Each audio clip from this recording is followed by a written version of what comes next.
Hey guys, welcome back to my channel. I wanted to talk really quickly about reflection and the power that we can have in looking back at ourselves, looking back at our choices, looking back at just the places that we were in our life. And the reason why I brought this up is because I know that a lot of us go through things that, we run from, or we shut the door on, or we just don't address it. We just move on as if it never happened, because sometimes it's easier to do it that way. I'm not one of those people. I have to do like constant reflection. I overanalyze everything and I overthink everything, and I really put myself in a vulnerable position to try to feel my way through whatever has happened. I've always been that way, and it could be the smallest thing. Like if I got a B when I was in middle school, I'm like, how did this happen? Why didn't I ask for help? Or, how did I just assume that I knew everything? Or I've always been that way. I'm a little bit of a perfectionist, and in a way where it's not healthy, because I question and challenge how I'm not perfect and how did I do and say the wrong things. So this got brought up because I watched a video that I did on Facebook a year ago. It was a live, and it's not important what the video was about, because it's just not, but how looking at myself in that video and I get like this when I watch old YouTube videos of myself too, but this one in particular, it was a year ago today, and just seeing where I was happy. I had just gotten back from Las Vegas with some of my best friends, and I had just started my wine blog, and I was just in a really good place all around. And I had mentioned some things that I had been struggling with, and that I addressed, and I communicated in a very healthy way, and things were getting better. And I was just in a place where I felt like I was in the right place, and I was with the right people, and I felt so full. And so it made me a little sad watching, because things are a little bit different now in my life, and there are things that are different that I wish were not different. But it also made me look at myself and to see how full I felt and how great everything was going. And then, I obviously know it's kind of like one of those things when you go back and you read a book that you've already read.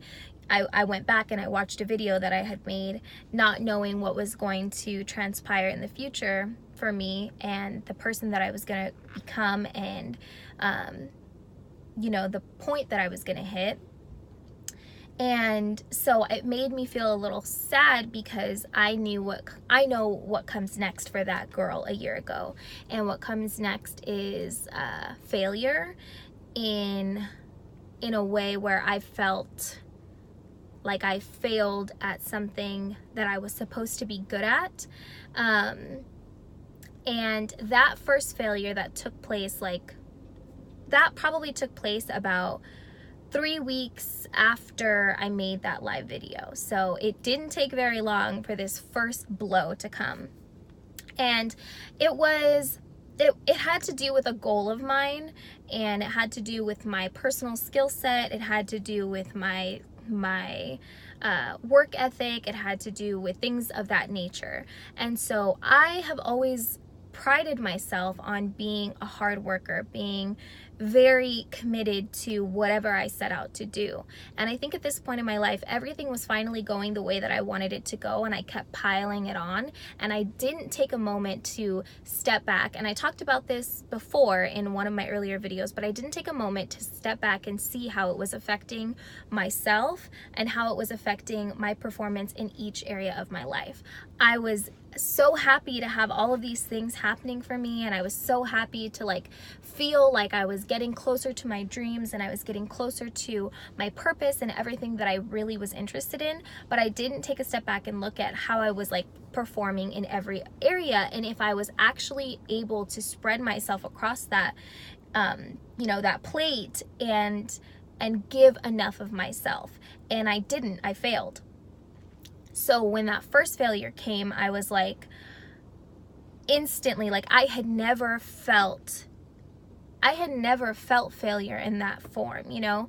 I had never felt defeated as I did when I couldn't continue on a path that I thought I was supposed to be on. So this happened early last year, probably around, I don't know, like maybe end of February or beginning of March.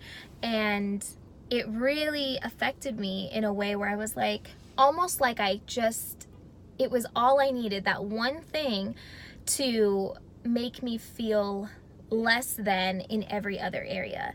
And that's where my self-esteem, my self-love, my sense of worth, all of those things started to fall after. And it's really sad because looking back, I know that failure that I had, it was never meant for me, and it wasn't something that I genuinely would have pursued and wanted to excel at anyways. And I'm grateful that it happened, and I'm grateful that I was able to learn from it. But at that time, I had never had that, anything like that happen to me. So it hit me really hard. And then of course, once that snowballed a little bit, I allowed myself to get soaked up in this feeling of being inferior or like less than what people expected of me. And so I almost lived down to those expectations that no one even really had. It was just in my head. So this reflection was very hard for me, because there's so many things, you know, not so many, there's a few things that were taking place in my life then that are not now. And that's very hard for me to come to terms with, because I know ultimately where things went wrong for me and how I allowed that to trickle into other areas of my life. And I could have turned it around at any moment, and I could have, you know, stopped it, and I could have said and did things I actually meant, and said and did things I actually wanted to do, rather than feeling like I needed to work my way into being enough, or, you know, getting to a point where I was living up to the expectations that the people in my life had set for me, when in reality they hadn't really set them for me. I set them myself, and I put these own like stories in my head about it. And I think we do that a lot, you know, we have an idea of what people want from us or what they expect from us, so we try so hard to be that, and we end up, you know, not actually doing what they need. And that's difficult. So in reflection of this, and like looking back, it has put me in a place where right now I feel so good about myself, and I have worked really hard to get to this point. I've done so much, you know, soul work, and I've talked about this in every single video, and I'll probably keep talking about it for a while. But I feel so good about myself. But the one thing that this reflection taught me to do was to not take that for granted. Don't take it lightly, and don't let your eyes off the prize. Don't let, you know, I'm sure that I have a blow coming soon. I'm sure that I have something that's going to come into my life that's going to make it even harder than it already has been. I'm sure that there is more failure coming. I'm sure that there is, you know, there are going to be things that I do in the future that maybe don't sit well with me later. But what I have to take control of is how I let that affect the next 10 months. You know, I let something that happened early last year affect the rest of the year for me. And it just wasn't fair. It wasn't fair to me. It wasn't fair to anyone around me. And so now seeing what that one small thing did to myself and the way that I executed the rest of my year, I will not let that happen again. And I have built such a strong like fortress in my mind of what I let affect me, what I let hurt me, what I let make me feel less than what I am, and that what takes away, you know, my character.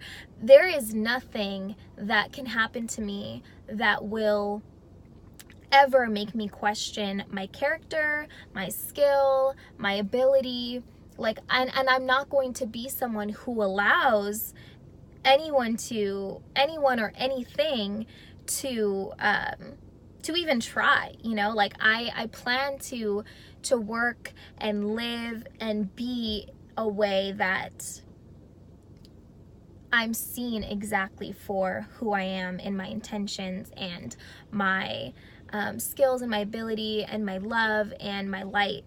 And I think this time last year, as full as I also was still on that train of like people pleasing and like wanting to make everyone happy, but also being wrong in their expectations of me. So I was never able to fulfill everyone because I didn't know exactly what was expected or needed or wanted from me. And now I know what I need and want from myself, and I am open and willing to communicate, you know, and ask God what He needs and what He wants from me, and look at every opportunity and everything and person and place and you know, commitment that I have in my life, and to say, who do you need me to be for you? Because sometimes we put all these expectations on people that they don't even know, and you have to communicate with people what you need from them, and you have to be okay if they say, I can't be that for you right now, or I can't do that for you right now because I'm not in a place where I'm able to fulfill those needs. So whether that means, you know, you walking away from a job, or you not taking on an opportunity, or not partnering with your friend in whatever their next thing is, or, you know, not doing a book club that you said you were going to do, whatever it is that you're doing in your life, make sure that you can live up to the expectations that that person has for you, and make sure you have the right expectations, and also know that it's okay if you can't do that right now, and look inside yourself first, and see what you need from you, and be the best you that you can be for yourself, and everything else is going to fall into place. And just stay strong, you know, keep your mindset tough. And if you're going to reflect, and you're going to go back, and you're going to analyze things that happened in your past, and you're going to question the things that you did and question the things that you said, that's okay. Do it for a second, and then come back to a place where you realize this was all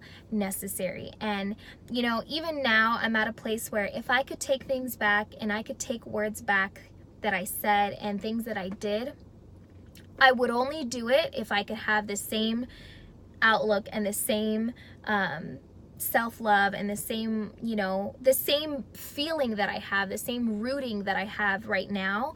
I would only take all of that stuff back if I could go back in that place and be who I am now. But I know that that's not possible. I know that everything that has happened in my life, all the hurt that I've gone through, all of the hurt that I've done, all of the struggles, all of the fighting that I've had to do, all of it, you know, all of the jobs that I've been at that I haven't liked, all of the failed, you know, attempts at starting something that didn't work out.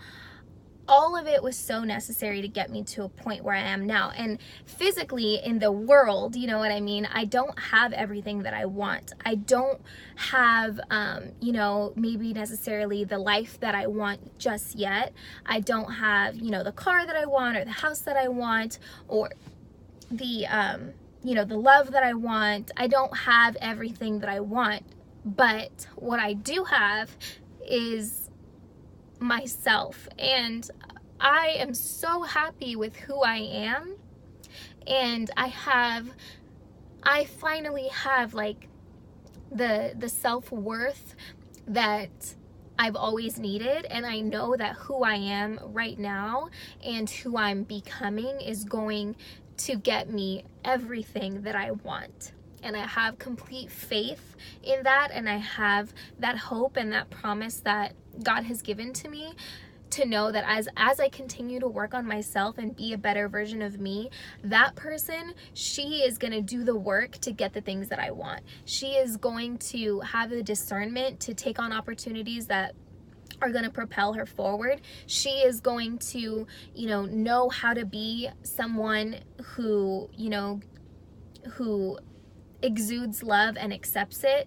And she's gonna be okay, and that makes me really happy. So I don't have the things, you know, in life that my heart longs for so deeply. Like everything that everything that I've always wanted, I don't have it yet.